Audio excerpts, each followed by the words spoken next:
Había ciertos griegos entre los que habían subido a adorar en la fiesta. Estos pues se acercaron a Felipe, que era de Betsaida y de Betsaida de Galilea, y le rogaron diciendo: Señor, quisiéramos ver a Jesús. Felipe fue y se lo dijo a Andrés, y entonces Andrés y Felipe se lo dijeron a Jesús.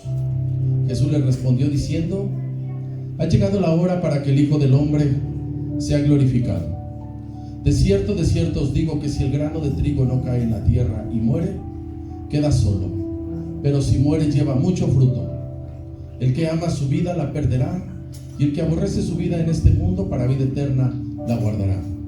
Si alguno me sirve, sígame, y donde yo estuviera, ahí también estará mi servidor. Si alguno me sirviere, mi Padre me honrará. Fíjense, hermano, que este es uno de los episodios que son cruciales en la vida y la obra del Señor Jesús, porque ya todo tiene que ver con señales. Aquí faltan unos cuantos días, hermano, para Él entregar su vida. Hoy no caímos a la cita tradicional del Viernes Santo. Hoy estamos viendo unas señales diferentes. Aquí, hermano, uno se da cuenta que ya no había un manual como tal, ya que la situación es esta: había que distraer al diablo. Esto, hermano, ya está a días de llegar a la cruz, pero Dios todo lo hace de una manera asombrosa, de una manera poderosa. Así que como el Señor Jesús esperó el banderazo para inaugurar el ministerio, cuando empieza Juan a predicar que el reino de los cielos se ha acercado, Cristo, hermano, va y se forma a bautizarse, y viene, hermano, las confirmaciones que Dios le da. Así como fue el tiempo de inaugurarlo, así vino el tiempo para cerrarlo. Y estas, podríamos decir, que son de las últimas escenas públicas que hace el Señor Jesús. O sea, el Señor Jesús cierra su ministerio público y luego lo cierra de una manera privada, porque el capítulo 13 viene la institución de la Santa Comunión, y de ahí viene el Getsemaní. Hoy no lo vimos así. Así que se dice en los versículos 20 al 23 de esta escritura. Juan 12 dice: había ciertos griegos entre los cuales habían subido a adorar en la fiesta. Estos pues se acercaron a Felipe, que era de Betsaida de Galilea, y le rogaron diciendo: Señor, quisiéramos ver a Jesús. Y Felipe fue y se lo dijo a Andrés, y entonces Andrés y Felipe se lo dijeron, dice, hermano, al Señor Jesús. Entonces, fíjese, hermano, le quiero resaltar en este tiempo algo importante. Y dice que llegaron unos griegos a ver al Señor Jesús. Aquí dice que querían platicar con Él, pero no dice qué platicaron, qué hablaron, solo querían ver al Señor Jesús. Lo que me llama la atención, hermano, de este pasaje es que usted y yo, hermano, que hemos creído en el Dios poderoso, los griegos tienen tremenda ideología. Los griegos son politeístas. A lo mejor usted ha visto por ahí unas películas de esas, a lo mejor, ¿verdad? Pero como es santo, a lo mejor no. Pero algunos sí han visto esas películas de los griegos. Y los griegos, hablando de cuestión de espíritu, o sea, de ideología, son difíciles. Todos los griegos, hermano, lo quieren comprobado. Échale un ojo ahí. Los que desarrollaron la medicina fueron los griegos. Usted, hermano, no viene el médico, va al médico y le dice al médico: ¿cómo te has portado? Usted no le dice al médico: seguro, lo juro, ni he volteado a ver los chocolates, no he comido grasas, no he comido irritantes, todo, ¿verdad? El médico te dice: ve, ya estoy unos estudios, ¿sí o no? Hay que comprobarlo, así más o menos, para que se dé usted se dé idea que los griegos, a ellos hay que comprobarle todo. Entonces fueron a ver al Señor Jesús. Más para que sepa quiénes son los griegos. Los griegos, hermano, el nombre de los días no aparecen en la Biblia. En la Biblia dice día primero, día segundo, o el día tercero, cuarto, quinto, séptimo día. Los judíos se reúnen el séptimo día. El Shabbat es el descanso. Los nombres de los planetas, hermano, es el nombre de los dioses griegos. La luna, Marte, Júpiter, ¿sí? Mercurio, miércoles. Entonces, más o menos, para que se dé cuenta, pues ellos fueron a ver al Señor, hermano. Así que imagínense esta cuestión. Ellos con su gran ideología, y dijeron los griegos: queremos ver a quién, dice, a Jesús. Con ellos, hermano, ha habido una guerra de identidad tremenda. El sistema que se conoce en el mundo es el sistema griego, el sistema secularizado. Y entonces el sistema judío es otro. Es el sistema de interactuar con los griegos, es diferente, es un espíritu bien difícil. Entonces, hermanos, si usted ha leído la Biblia, el apóstol Pablo seguido se daba agarrones con ellos.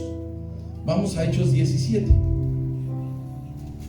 Marca dónde estaba el apóstol Pablo. Dice dónde estaba. ¿A dónde estaba? En Atenas. Fíjese dónde estaba. Dice: mientras Pablo los esperaba en Atenas, su espíritu se enardecía viendo a la ciudad entregada ¿a qué? Los griegos son idólatras. Así que discutía en la sinagoga con los judíos y piadosos en la plaza cada día con los que concurrían. Dice el 18: y algunos filósofos epicúreos de los estoicos, ¿qué dice? No dice ahí que conversaban, que platicaban. ¿Qué dice? Y unos decían: ¿qué querrá decir este palabrero? Porque él era predicador. Y otros parece que es predicador de nuevos dioses, porque les predicaba el evangelio de Jesús y de la resurrección. Y tomándole, le trajeron a Areópago diciendo: ¿podremos saber qué esta nueva enseñanza de qué hablas? Pues traes a nuestros oídos cosas extrañas. Queremos pues saber qué quiere decir esto. Porque todos los atenienses y los extranjeros residentes de allí en ninguna otra cosa se interesaban, sino en decir, en oír algo que solamente les movió eso. Entonces Pablo, puesto en pie en medio de Areópago, donde disputaban, les dijo: varones atenienses, ante todo que observo que sois muy religiosos, porque pasando y mirando santuarios hallé también un altar, el cual estaba esta inscripción, y dice: ¿cómo, hermano? A Dios no conocido, al que vosotros adoráis, pues sin conocerle es a quien yo os anuncio. El Dios que hizo el mundo, ellos tienen en su ideología, el Dios que hizo el mundo y todas las cosas que en ellos hay, siendo el Señor del cielo y de la tierra, no habita en templos hechos por manos humanas. Lean por favor el 25. Y es orado por manos de hombres, como si necesitase de algo, pues Él es quien da todo mirar y aliento y todas las cosas. Imagínense que fueron de qué manera la discusión. Entonces los griegos fueron a ver al Señor Jesús. Pero fíjese, hermano, quiero aclarar algo. Con ellos, hermano, con los griegos, siempre ha sido una guerra de identidad. A ellos hay que comprobarles, hermano, y usted y yo estamos por fe. Ustedes nos tienen que comprobar Dios o la ciencia, más o menos creemos en que Dios hizo este mundo en ¿cuántos días? En 6. A ellos hay que comprobarles. Por eso cuando dicen y ven un árbol y ven algo y dice: esta roca tiene 65 millones de años. Bueno, me equivoqué, 64 millones de años. Y estos fósiles tienen tantos miles de años. El espíritu griego todo necesita comprobación. Entonces fíjese, hermano, el orden que vienen a ver al Señor Jesús y la plática que está ahí, que tienen ellos, no la sabemos. Pidieron audiencia, hermano, y el Señor Jesús, con todo el nivel que él manejaba, hermano, él lo vio como una señal, y lo quiero decir así, que el Señor Jesús estaba impactando naciones y vinieron posiblemente a preguntarle qué era lo que predicaba. Pero no dice ahí, hermano, sino que el Señor Jesús, a lo que voy a resaltar, es que los toma como una señal. Estamos ahí, hermano. Estamos en Juan 12. Miren la respuesta del Señor Jesús. No dijo: diles que no los atiendo, que yo atiendo de 3 a 4, que a ellos no, porque son griegos y tienen la cabeza cuadrada. Dice el 23, dice: Jesús les respondió. ¿Qué les responde ahí? Dice: todos ha llegado, ¿qué? O sea, que entregue su vida, es lo que refiere. Dice: de cierto os digo que si el grano de trigo no cae en tierra y muere, queda solo, pero si muere, dice. Entonces, hermano, el Señor Jesús, pues lo que voy a resaltar es la señal. El Señor Jesús entendió y conoció qué era lo que tenía que hacer. Él entendió esto, hermano, esto lo digo de una manera personal, que a él no le tocaba anunciarle a los griegos Porque él le dijo a la sirofenicia que él había sido enviado, dice, a las ovejas perdidas de Israel. Sí le hizo el milagro, sí la atendió, sí la bendijo, pero él entendía, hermano, el Señor Jesús, que estaba enfocado a los judíos. Por eso tal vez no se ve lo que les haya dicho. Entonces ya vimos, hermano, cómo el apóstol Pablo se pone a debatir con ellos y les dice quién era el dueño, el Dios de la creación. Ellos tenían a su Dios y él les dice quién es el verdadero Dios. Así que, hermano, el Señor Jesús esto lo ve como una señal donde él se da cuenta que era la última Pascua, donde él tenía que entregar su vida. Un día como hoy, hermano, marca la historia que cuando él entrega su vida era el día 14, viernes, para nosotros en día 14. Entonces el Señor Jesús dice: ha llegado la hora. Estamos ahí, versículo 23 y 24. Él le respondió diciendo: ha llegado la hora que el Hijo del Hombre sea glorificado. Y ya dice: de cierto os digo que si el grano de trigo no cae en la tierra y muere, queda solo, pero si muere. Y el Señor estaba diciendo que él iba a entregar su vida. Así que, hermano, no había otro.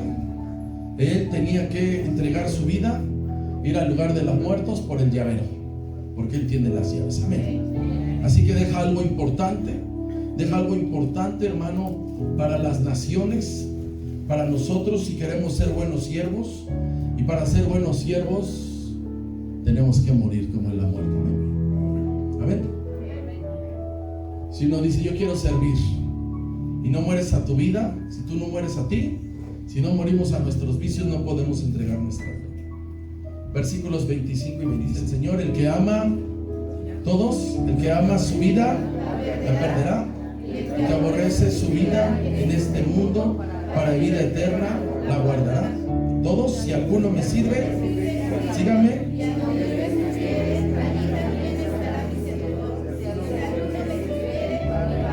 Así está el asunto. ¿Quién glorifica su nombre?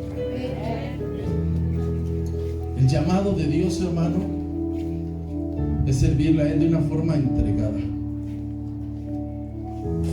O sea, hermano, hay que gastar nuestra vida, hay que invertirla en el servicio a Dios.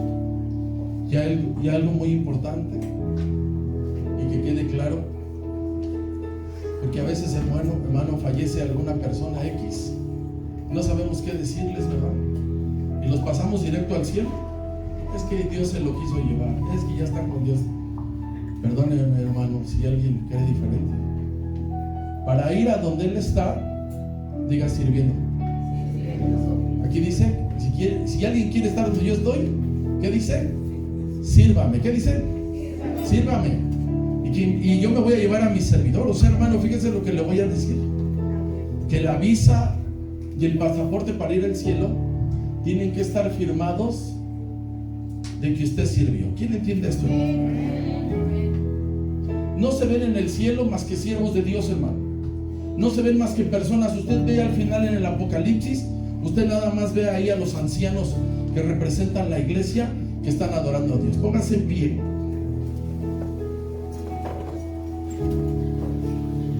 Toma su Biblia ahí, por favor.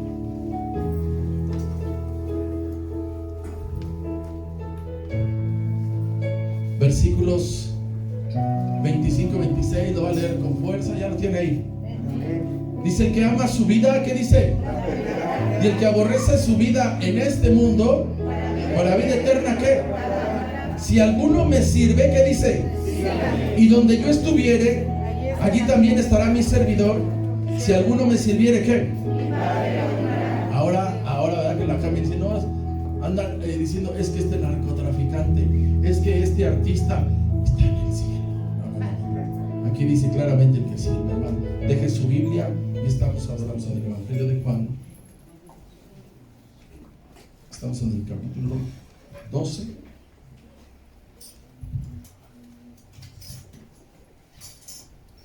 Y vamos a leer los versículos 27 al 34.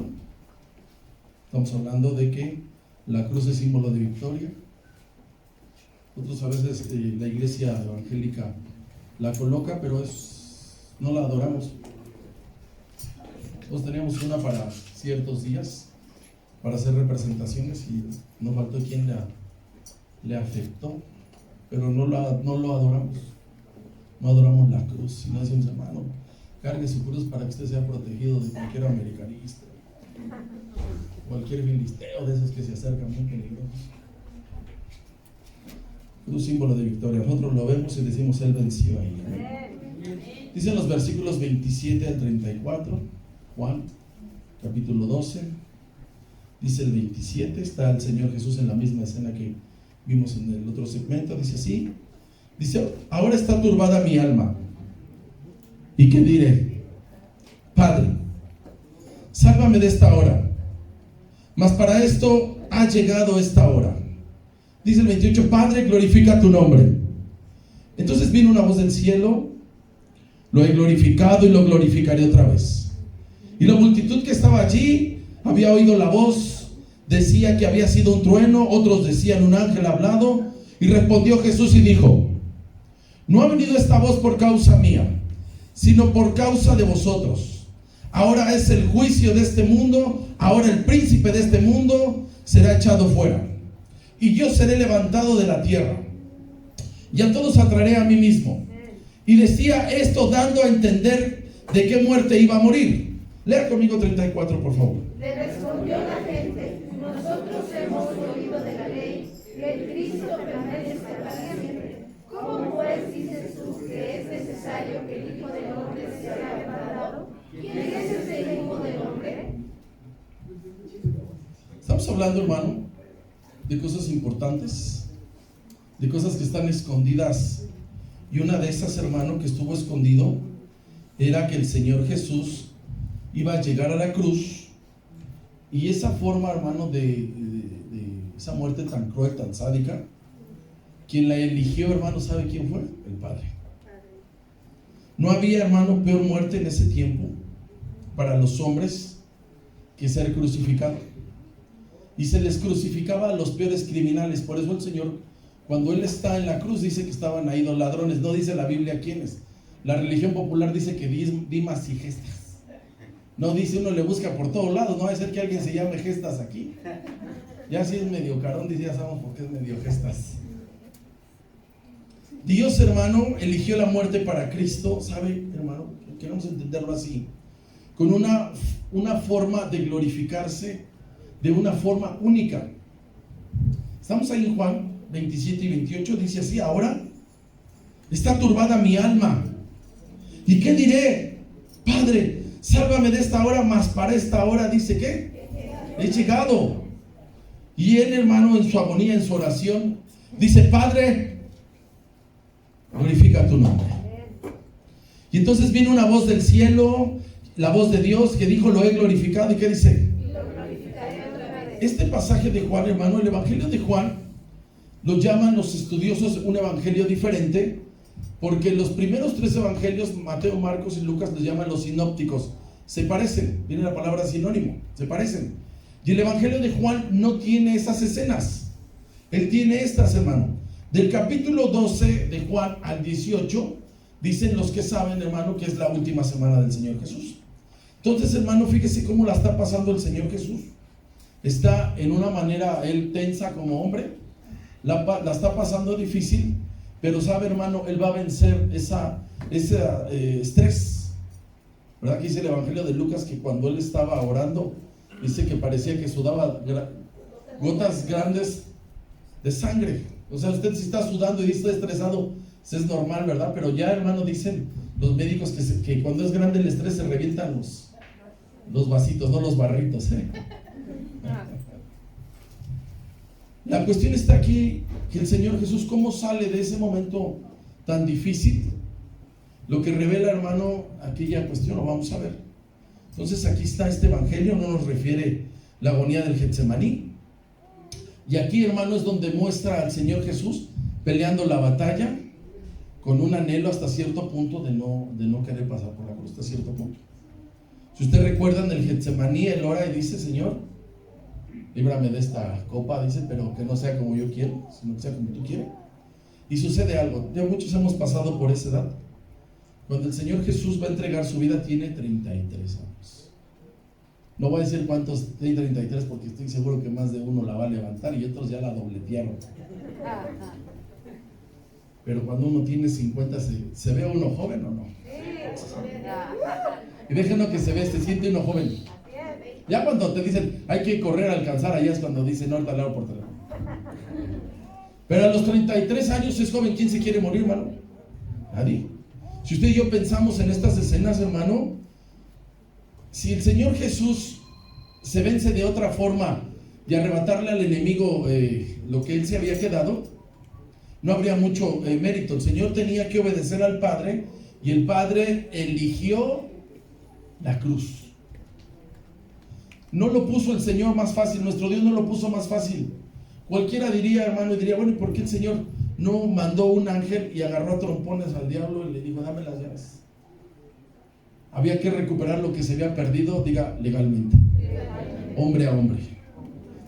El enemigo venció a Adán en el Getsemaní y ahora el Señor va a vencer al diablo. Si el Señor lo hubiera puesto fácil, nuestro Dios, no hubiera costado nada. La victoria hubiera sido más sencilla, pero Dios, por eso dice la palabra, que Él triunfó públicamente, triunfando en la cruz, avergonzándolos, ¿cómo? Públicamente. Y se colocó, hermano, dice el acta de decretos, donde ahí, hermano, nuestros pecados son perdonados. Ahora fíjese, hermano, todos podríamos decir, ¿cómo se ve una persona valiente? Una persona valiente tiene miedo, nada más que lo sabe controlar. O sea, si usted le dicen ahorita, bueno, ya ahorita, si le dijeran, hay que ir a tomarle una entrevista al Canelo, pero está enojado, no va a decir que va a decir, no, pues no, ya le va a saber que usted le puede dar un golpe, pero él le va a dar 100. O alguien de los que están así, de los que pesan más de 100 kilos y están así bien fuertochones, ¿se va a dar miedo? Sí. Entonces el Señor, hermano, no es que tuviera miedo, hermano, tenía que enfrentar, porque está en la condición de hombre. Él es un hombre. Usted lo ve en la palabra y dice que tuvo sueño, hambre y se enojó. Entonces el Señor tiene, hermano, sabe lo que tiene que hacer, pero él, hermano, valientemente, él enfrentó la cruz. Vamos a Lucas capítulo 9. Dice así, cuando se cumplió el tiempo en que había de ser recibido arriba, ¿qué dice? Cuando el hermano está como un fuera de la ley, que tiene su cabeza a precio, él tenía, el Señor Jesús tenía la oportunidad de darse a la fuga. Entonces viene a Jerusalén a dar la cara. Entonces ahí está, hermano, encontrarse de cómo va a morir y la obediencia a Dios. Y entonces, hermano, el Señor Jesús, de alguna manera, pensando como hombre, tenía que vencerse él a sí mismo y aceptar la forma en que el Padre eligió cómo iba a vencer, y era con la cruz. Entonces, hermano, él tenía que pasar por ahí. El Señor estaba completamente seguro, hermano, de que él iba a vencer, pero él tenía que vencer esa área humana. Él sabía, hermano, y quería, estoy seguro que quería vencer el mal para siempre. Él sabía, hermano, que él fue el elegido de Dios para venir a la tierra. Por eso cuando él llega, dice que él vino a buscar y a salvar lo que se había perdido. Sigue ahí, hermano. Así que él, su obediencia fue hasta la muerte, y dice la palabra, y muerte de cruz. Y estaba seguro, hermano, que el golpe que le iba a generar al mal era tremendo, era vencer al príncipe de este mundo. Y él sabía que la cruz era la última batalla, hermano, donde iba a avergonzar públicamente al enemigo. Así que, hermano, él estaba seguro que no iba a fallar. Él sabía, hermano, que la crucifixión no era manera, no había cómo eliminarla, hermano, pero era la manera que Dios eligió, y Dios no se equivoca. Estamos ahí en Juan 12. Dicen los versículos 29 al 32. Dice, y la multitud que estaba allí, ¿qué dice que oyó? ¿Qué dice? Había oído la voz, y decía que había sido un trueno. Otros decían, había un ángel que había hablado. Dice el 30, respondió Jesús y dijo, no ha venido esta voz por causa mía, sino por causa de ustedes. Ahora es el juicio de este mundo. Ahora el príncipe de este mundo, dice, será echado fuera. Está la sentencia. 32, lo leemos todos, por favor.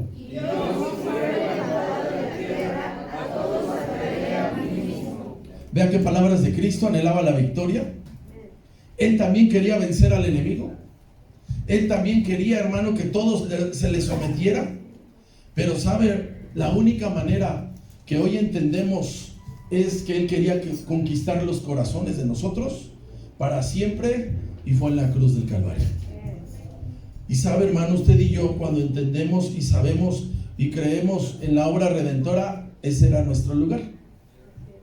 La palabra de Dios dice que todos los pecadores deben de morir. Y una manera, hermano, que había en el Antiguo Testamento, en la ley, eran a pedradas. Y a los criminales era crucificarlos. Y sabe, hermano, lo que muestra la cruz es que ese era nuestro lugar. Pero por amor se puso el Señor Jesús por cada uno de nosotros.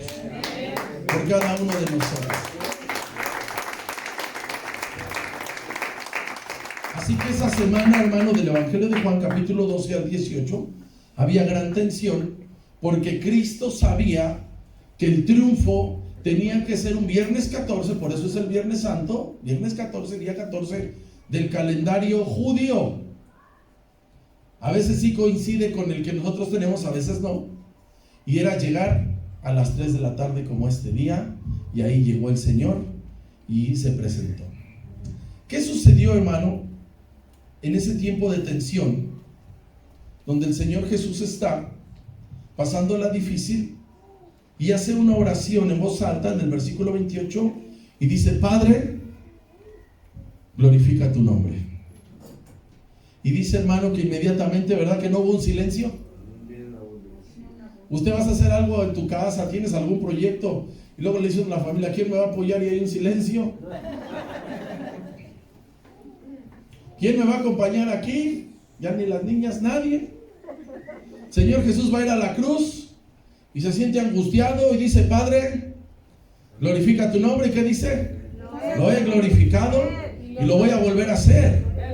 Entonces, hermanos, si usted y yo conocemos la palabra, Dios siempre ha hablado, Dios siempre ha hablado. Usted puede ver al niño Samuel, que no conocía exactamente cómo Dios hablaba, y dice que le habló 2 veces, y fue 2 veces con su maestro, y le dijo: ¿qué crees? ¿Qué es el Señor? Cuando Él lo vuelva a decir, le vas a decir: ¿cómo? Nada de qué quieres, o yo atiendo de tal hora, heme aquí. Cuando usted, hermano, conoce la palabra y ve lo que le sucede a Elías, cuando huye de Jezabel, él se mete a la cueva de la depresión. A lo mejor muchos de ustedes no la conocen, pero Elías se metió unos días y vino el ángel de Jehová. Y luego vino una voz, quien le habló es Dios. En el tiempo del Señor Jesús, se había dejado de creer que Dios hablaba, porque tenía de Malaquías a Juan el Bautista que Dios no hablaba. Es un periodo de 350 a 400 años. Y entonces, hermano, ya habían pasado esos días que Dios hablaba, donde Dios le hablaba a los profetas de una manera audible. Ellos ya no lo creían, pero vino aquí con el Señor Jesús para fortalecerlo, y vino desde el cielo, hermano, a decirle que Él estaba con él en esa tremenda decisión, que había que ir a la cruz. Así que, hermano, no era algo, unos decían: habló un ángel. No, algo sucedió. Cristo dice: esa voz vino por causa de ustedes, porque Él ya había creído. Y siempre, hermano, que el Señor Jesús estaba en momentos cruciales de su vida, siempre llegaba la voz de Dios, hermano, para respaldarlo en lo que él había sido enviado. Mire, vamos a la primera vez que marca que Dios le habla. Vamos a Marcos 1. Dios, hermano, a todos nos habla con el Señor Jesús. Es especial. El respaldo de Dios siempre viene a tu vida y a la mía en la manera en que tú te entregas. A la mucha entrega, mucho respaldo. A la poca entrega, poco respaldo. Cristo, hermano, tenía gran respaldo porque así estaba entregado. Y dice Marcos capítulo 1, dice el versículo 11, dice: y vino una voz. ¿De dónde? Lea por favor ahí. Siga leyendo. No era la primera vez, ya le había hablado: estás bautizando, me agrada que le entres porque hay un plan grande. Marcos capítulo 9, dice el versículo 7. Este es cuando fue la experiencia del monte de la transfiguración. Dice el 7: entonces vino una nube que le hizo sombra, y desde la nube, ¿qué dice ahí, hermano? Una voz que decía: este es mi Hijo amado, a Él oíd. Eso lo hace el Señor con el Señor Jesucristo. Siempre fue fortalecido antes de ir a la cruz. Y sabe, hermano, Dios lo hace también con nosotros, también lo hace con nosotros. Fíjese, hermano, cuando tú eres llamado por Dios y te envía algo, no te deja sin instrucciones, ¿verdad? Te da dirección. No es muy clara a veces la dirección. Dios esconde las cosas, pero nunca te abandona. Siempre está con nosotros. Él lo dijo que iba a estar con nosotros. Y entonces, hermano, aquí está el Señor Jesucristo oyendo la voz del Padre y dijo: la cruz es inminente. Dios, hermano, sigue hablando hasta el día de hoy, a usted y a mí, todos los días. Todavía, hermano, Él sigue diciendo: yo estoy con ustedes hasta el fin del tiempo. Él es poderoso. Estamos en Juan 12. Dice versículos 31 al 34, dice, el 31 dice: ahora es el juicio de este mundo. Ahora el príncipe de este mundo, ¿qué dice? Contra él es la bronca. ¿Contra quién? Contra el príncipe de este mundo, contra el diablo. 32, por favor. Y yo, si fuere levantado de la tierra, a todos atraeré a mí mismo. Y decía esto, fíjese, dando a entender, dice, ¿de qué? De qué muerte iba a morir. Estaba diciéndoles de qué muerte iba a morir. 34, lee ahí, por favor. Respondió la gente: nosotros hemos oído de la ley que el Cristo permanece para siempre. ¿Cómo pues dices tú que es necesario que el Hijo del Hombre sea levantado? ¿Quién es este Hijo del Hombre? Y mire, hermano, cómo está todo escondido. El Señor Jesús anunció que iba a ser levantado de la tierra y que a todos iba a traer a la humanidad. Algunos lo interpretan que se refería a la ascensión, que quiere decir, hermano, que cuando Él se fuera después de esos 40 días, iba a traer a todos a sí mismo. Pero aquí está claramente que el Señor Jesús se refería a la muerte, o sea, la crucifixión. Y dice así, hermano, dice versículo 32 y 33, dice: y yo, si fuere levantado de la tierra, a todos, ¿qué dice? A nosotros nos ha traído la cruz de Cristo. Fue levantado Él de la tierra.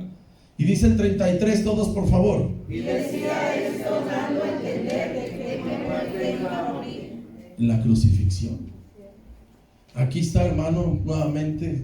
Muchos reaccionan de una forma incrédula porque sucedía algo que culturalmente hablaban del Mesías como alguien, hermano, que iba a ser directamente un hijo de David, o sea, que se iba a levantar otra vez el reinado de David. Y entonces ellos pensaban que cuando llegara el Mesías nadie lo iba a poder derribar. Entonces mire cómo empezó la controversia. El Señor dijo: yo voy a morir así, yo voy a entregar esto, pero no dio muchas explicaciones. Y entonces dice el 34, le respondió la gente. Si dice: si tú eres el Mesías, nosotros hemos oído de la ley que el Cristo, ¿qué dice? Primera pregunta, dice: ¿cómo pues dices tú que es necesario que el Hijo del Hombre, ¿qué? Sea crucificado? Bueno, entonces, ¿quién es ese? ¿Qué dice? Hijo del Hombre.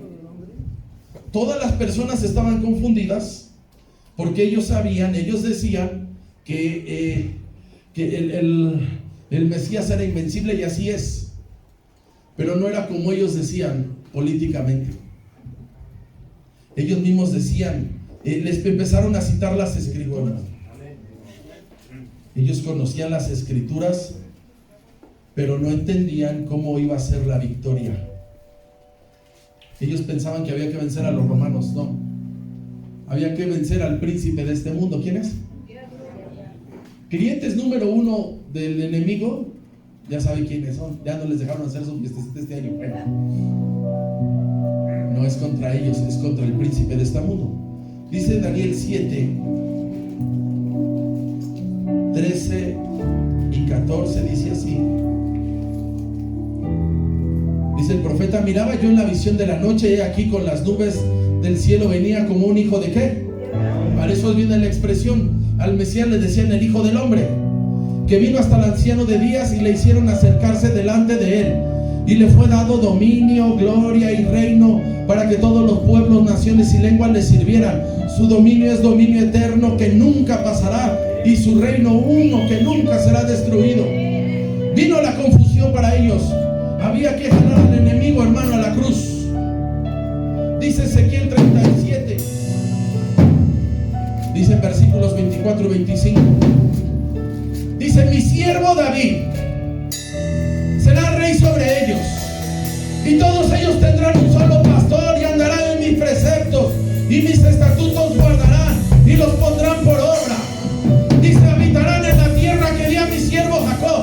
en la cual habitaron vuestros padres. En ella habitarán ellos, sus hijos y los hijos de sus hijos para siempre. Y mi siervo David, príncipe de ellos, ¿qué dice? Ellos tenían eso. Pero estaba la cita más conocida, Isaías 9.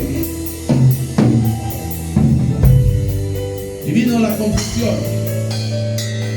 Vino la confusión. Había que poner loco al enemigo. Había que jalarlo. Había que aventarle la carnada. Dice Isaías 9, ya llegó. Dicen los versículos 6 y 7. Fíjese cómo inicia todo. Dice, porque un niño nos es nacido. Ahí está cómo llegó el niño Jesús. Llegó, hermano, de una forma legal al vientre de María. Dice, nos es dado y el principado de su hombro. Dice, llamará su nombre admirable, consejero, Dios fuerte, Padre eterno, príncipe de paz. Y lo dilatado de su imperio. Y la paz no te